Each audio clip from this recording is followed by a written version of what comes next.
BCS পরীক্ষা, যে পরীক্ষার মাধ্যমে হাজারো তরুণ স্বপ্ন দেখে সরকারি চাকরিতে প্রবেশের। কিন্তু হঠাৎ একটি ঘোষণা সেই স্বপ্নের পথে যেন বাধা হয়ে দাঁড়িয়েছে। সরকারি কর্ম কমিশন বা পিএসসি ৪৪তম এবং ৪৬তম বিসিএস পরীক্ষার স্থগিতাদেশ দিয়েছে। এই ঘোষণা সেসব প্রার্থীদের জন্য এক বিশাল ধাক্কা, যারা দীর্ঘদিন ধরে এই পরীক্ষার জন্য প্রস্তুতি নিচ্ছিলেন।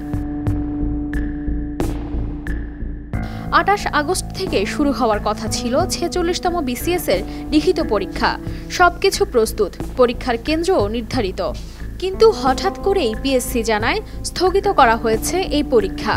১০,৬৩৮ জন প্রার্থী এখন অপেক্ষায় আছেন নতুন তারিখের। এই বিসিএসে মোট ৩,১৪০টি পদে নিয়োগ দেওয়ার পরিকল্পনা ছিল, যার মধ্যে স্বাস্থ্য ক্যাডারে সবচেয়ে বেশি নিয়োগ।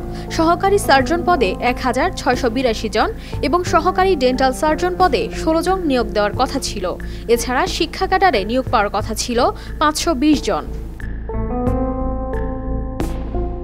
অন্যদিকে ৪৪তম বিসিএস এর মৌখিক পরীক্ষা, যা ১ সেপ্টেম্বর থেকে শুরু হওয়ার কথা ছিল, সেটিও স্থগিত করা হয়েছে। প্রতিদিন ১২০ জন প্রার্থীর পরীক্ষা নিয়ে ১৯ সেপ্টেম্বরের মধ্যে শেষ করার পরিকল্পনা ছিল পিএসসির। কিন্তু অস্থিতিশীল পরিস্থিতির কারণে আপাতত স্থগিত রাখা হয়েছে এই পরীক্ষা। পিএসসির একজন কর্মকর্তার মতে, কবে পরীক্ষা হবে তা এখনও নিশ্চিত নয়। তবে পরিস্থিতি স্বাভাবিক হলে ঘোষণা করা হবে নতুন তারিখ। এইটা একমাত্র আল্লাহ ছাড়া লটারির আগে এর যে ৩ নাম্বার উঠবে কারো পক্ষে সম্ভব।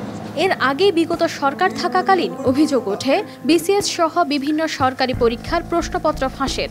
একটি বেসরকারি টেলিভিশনের অনুসন্ধানী প্রতিবেদনে উঠে আসে প্রশ্নপত্র ফাঁস হয়েছে বিসিএস সহ ৩০টি পরীক্ষার। প্রশ্নপত্র ফাঁসের সঙ্গে পিএসসির কয়েকজন কর্মকর্তারও সম্পৃক্ততার অভিযোগ ওঠে। তবে ওই সময় পিএসসি জানায় তারা প্রশ্নপত্র ফাঁসের অভিযোগ খতিয়ে দেখছে এবং আশ্বাস দেয় অভিযোগ প্রমাণিত হলে কঠোর পদক্ষেপ নেওয়ার। সর্বোপরি প্রার্থীদের মধ্যে উদ্বেগ আরও বেড়ে গেছে। তারা একদিকে যেমন প্রশ্নপত্র ফাঁসের ঘটনায় হতাশ, অন্যদিকে পরীক্ষা স্থগিতের কারণেও হতাশ।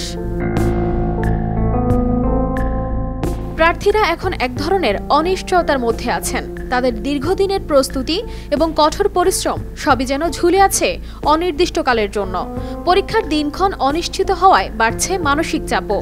এই সংকটময় মুহূর্ত কাটিয়ে দ্রুত ঘোষিত হবে পরীক্ষার নতুন তারিখ, এমনটাই প্রত্যাশা সংশ্লিষ্ট প্রার্থীদের। কানিজ ফাতেমা শিমু, RTV।